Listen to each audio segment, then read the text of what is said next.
സഭ മുഴുവൻ, ലോകം മുഴുവൻ ദുഃഖത്തിലാണ്ടിരിക്കുന്ന ഒരു സമയമാണിത്. പരിശുദ്ധ പിതാവ് പോപ്പ് ഫ്രാൻസിസിൻ്റെ വേർപാട് ശരിക്കും ഈ ഒരു കാലഘട്ടത്തിൻ്റെ പ്രവാചകൻ, കാലത്തിൻ്റെ അടയാളത്തിന് പ്രത്യുത്തരമായി പരിശുദ്ധാത്മാവ് സഭയ്ക്ക് നൽകിയ ഇടയൻ, പരിശുദ്ധ പിതാവ് പോപ്പ് ഫ്രാൻസിസുമായിട്ട് നേരിട്ട് ഇടപെടാനും പ്രവർത്തിക്കുവാനും എനിക്ക് അവസരം കിട്ടിയിട്ടുണ്ട്. പ്രത്യേകിച്ച് കത്തോലിക്ക കരിസ്മാറ്റിക് നവീകരണത്തിൻ്റെ ചുക്കാൻ പിടിക്കുന്ന കാരിസ് ഇൻ്റർനാഷണലിൻ്റെ മെമ്പറായിട്ട് 2013 പരിശുദ്ധ പിതാവ് സ്ഥാനമേറ്റപ്പോൾ പരിശുദ്ധ പിതാവ് കത്തോലിക്ക കരിസ്മാറ്റിക് നവീകരണം വഴി ജനിച്ച എല്ലാവിധ മുന്നേറ്റങ്ങളെയും ഒന്നിപ്പിക്കുവാനായിട്ടുള്ള പരിശ്രമം നടത്തി. കവനൻ കമ്മ്യൂണിറ്റികൾ, പ്രാർത്ഥനാ ഗ്രൂപ്പുകൾ, എവാഞ്ചലൈസേഷൻ മിനിസ്ട്രികൾ, മീഡിയ ഇനിഷ്യേറ്റീവ്സ്, ഇങ്ങനെ ചാരിറ്റി ഇനിഷ്യേറ്റീവ്സ്, ഇങ്ങനെ എല്ലാ വിധത്തിലുള്ള മുന്നേറ്റങ്ങളെയും ഒന്നിപ്പിക്കുവാനായിട്ട് കാരിസ് ഇൻ്റർനാഷണൽ എന്ന് പറയുന്ന ഒരു ബോഡി രൂപീകരിക്കുവാൻ 2013 മുതൽ പരിശുദ്ധ പിതാവ് ശ്രമിച്ച് 2018 ആണത് സാക്ഷാത്കരിച്ചത്. ആദ്യത്തെ ആ ഒരു കാരിസ് ഇൻ്റർനാഷണൽ 18 അംഗ സമിതി രൂപീകരിച്ചപ്പോൾ അതിന് ഞാനൊരു മെമ്പറായി എന്നെ നിയമിച്ചിരുന്നു. 2019 പെന്തക്കോസ്തയുടെ തലേ ദിവസം, അതായത് 9 ജൂൺ 2019 പരിശുദ്ധ പിതാവ് കാരിസ് ഇൻ്റർനാഷണൽ പോപ്പ് പോൾ ആറാമൻ ഹാളിൽ വെച്ച്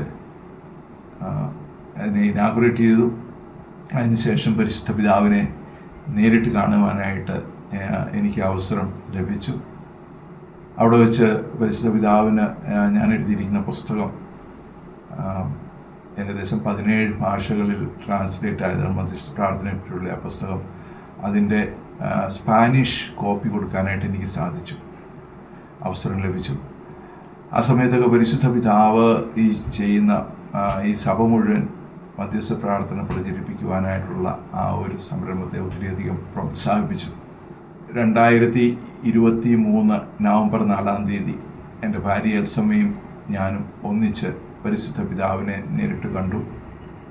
നേരിട്ട് കണ്ട് അല്പസമയം സംസാരിക്കുവാനായിട്ടും പരിശുദ്ധ പിതാവ് നമ്മൾ ചെയ്യുന്ന എല്ലാ ശുശ്രൂഷകളെയും പ്രോത്സാഹിപ്പിച്ച ഒരവസരമായിരുന്നത്. വീണ്ടും ഈ ഒരു സമയത്ത്, ഈ മാസം വത്തിക്കാനിൽ ഒന്നിച്ച് പ്രാർത്ഥിക്കുവാനായിട്ട് പരിശുദ്ധ പിതാവ് നമുക്ക് അനുവാദം നൽകി.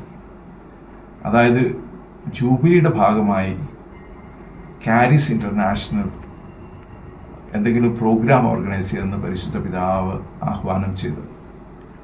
അതിന് ഉത്തരമായിട്ട് 31 മാർച്ച് 2025 31 മാർച്ച് മുതൽ 4 ഏപ്രിൽ വരെ മധ്യസ്ഥ പ്രാർത്ഥനയുടെ ഒരു ട്രെയിനിങ് പ്രോഗ്രാം റോമിൽ ഫ്രറ്റേണ ദോമോസ് എന്ന് പറയുന്ന സ്ഥലത്ത് വെച്ച് നടത്തി.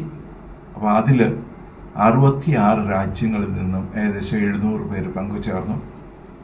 അപ്പോൾ 3 ഏപ്രിൽ, ഈ പ്രോഗ്രാമിനിടയ്ക്ക് 3 ഏപ്രിൽ പരിശുദ്ധ പിതാവ് നേരിട്ട് ഈ മധ്യസ്ഥ പ്രാർത്ഥന പ്രോഗ്രാമിൽ പങ്കുചേരുന്നവരെയും കൂടാൻ ആഗ്രഹിക്കുന്നവരെയും കാണാനായിട്ട് ഞങ്ങൾക്ക് 2 മണിക്കൂർ നേരത്തെ സമയം നൽകിയിരുന്നു.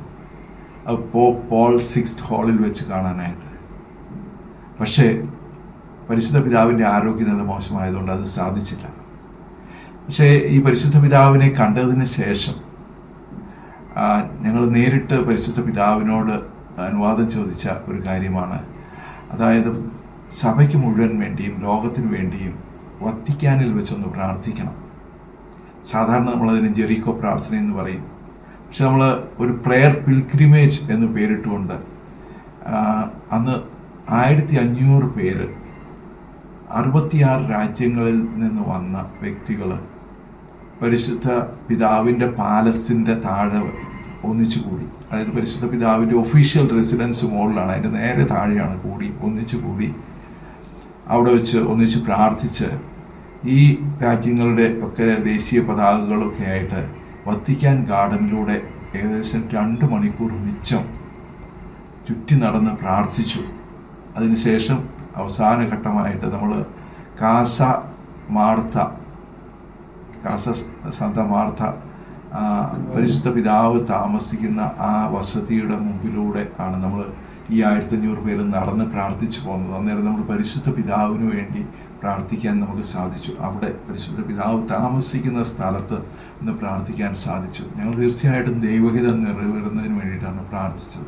കാരണം എല്ലാത്തിലും ദൈവത്തിൻ്റെ ഇഷ്ടമുണ്ടല്ലോ, അത് നിറവേറാൻ വേണ്ടി നമ്മൾ പ്രാർത്ഥിച്ചു. അതിനുശേഷം ഈ 1500 പേരും വന്ന് നമ്മൾ സെൻറ്റ് പീറ്റേഴ്സ് ബസിലിക്കയിൽ ഹോളി ഡോർ, വിശുദ്ധ കവാടം വഴി പ്രവേശിച്ച് അവിടെ വെച്ച് ഒരു ദിവ്യബലി, ഏകദേശം 200 വൈദികരുണ്ടായിരുന്നു, ഒരു ദിവ്യബലി അവിടെ വെച്ച് അർപ്പിച്ചു. അതായത് പേപ്പൽ ഓൾട്ടർ, നമുക്കറിയാമല്ലോ സെൻറ്റ് പീറ്റേഴ്സ് ബസിലിക്കയിൽ പേപ്പൽ ഓൾട്ടറുണ്ട്. അതിൻ്റെ താഴെയാണ് വിശുദ്ധ പത്രോസിനെ അടക്കിയിരിക്കുന്നത്. അതിൻ്റെ പുറകിലായിട്ട് നമുക്ക് പരിശുദ്ധാത്മാവിൻ്റെ ആ ഗ്ലാസ്സിലുള്ള പെയിൻറ്റിംഗ് ഒക്കെ നമ്മളെല്ലാവരും കാണുന്നതാണ്, വത്തിക്കാനിൽ പോകാത്തവരും കണ്ടിട്ടുള്ളതാണ്. അപ്പോൾ അതിൻ്റെ താഴെയായി വിശുദ്ധ പത്രോസിൻ്റെ ഒഫീഷ്യൽ കസേര, the chair of saint Peter, അവിടെയാണ് സ്ഥാപിച്ചിരിക്കുന്നത്. അതിൻ്റെ താഴെ ഉള്ള അൾത്താരയിൽ വെച്ച് ഈ 1500 പേരും ഏകദേശം 200ഓളം വൈദികർ, 4 മെത്രാന്മാർ, ഇന്ത്യയിൽ നിന്നുള്ള ആർച്ച് ബിഷപ്പ് ഫ്രാൻസിസ് കാലിസ്റ്റിൻ്റെ നേതൃത്വത്തിൽ ദിവ്യബലി അർപ്പിച്ചു. സഭയ്ക്ക് വേണ്ടി മുഴുവൻ പ്രാർത്ഥിച്ചു, പരിശുദ്ധ പിതാവിന് വേണ്ടി പ്രാർത്ഥിച്ചു. അപ്പോൾ അത് വലിയൊരു ഭാഗ്യമായിട്ടാണ് ഞാനതിനെ കാണുന്നത്. ഇപ്പോൾ ഇതിലെല്ലാം പരിശുദ്ധ പിതാവിൻ്റെ നേരിട്ടുള്ള അനുവാദമാണ് നമുക്ക് ലഭിച്ചിരുന്നത്. കത്തോലിക്ക കരിസ്മാറ്റിക് നവീകരണത്തെ സംബന്ധിച്ചിടത്തോളം പരിശുദ്ധ പിതാവ് പോപ്പ് ഫ്രാൻസിസ് വ്യക്തിപരമായി ഒത്തിരിയധികം പ്രോത്സാഹിപ്പിച്ചിരുന്നു.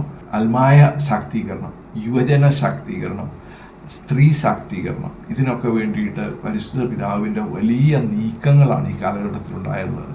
അപ്പം നമ്മൾ ഈ സമയത്ത് ദൈവത്തിന് നന്ദി പറയുകയാണ്. ഈ സമയത്ത് പരിശുദ്ധ പിതാവിൻ്റെ നിത്യശാന്തിക്ക് വേണ്ടി നമ്മൾ പ്രാർത്ഥിക്കുകയാണ്. അതോടൊപ്പം തന്നെ അതുപോലെ ഈ കാര്യങ്ങൾ മുമ്പോട്ട് കൊണ്ടുപോകാനായിട്ട് അഭിഷേകം ലഭിച്ച ഒരു പരിശുദ്ധ പിതാവിനെ തിരഞ്ഞെടുക്കുന്നതിന് വേണ്ടിയിട്ട് എല്ലാവർക്കും നമുക്ക് ഒന്നിച്ച് ചേർന്ന് പ്രാർത്ഥിക്കാം.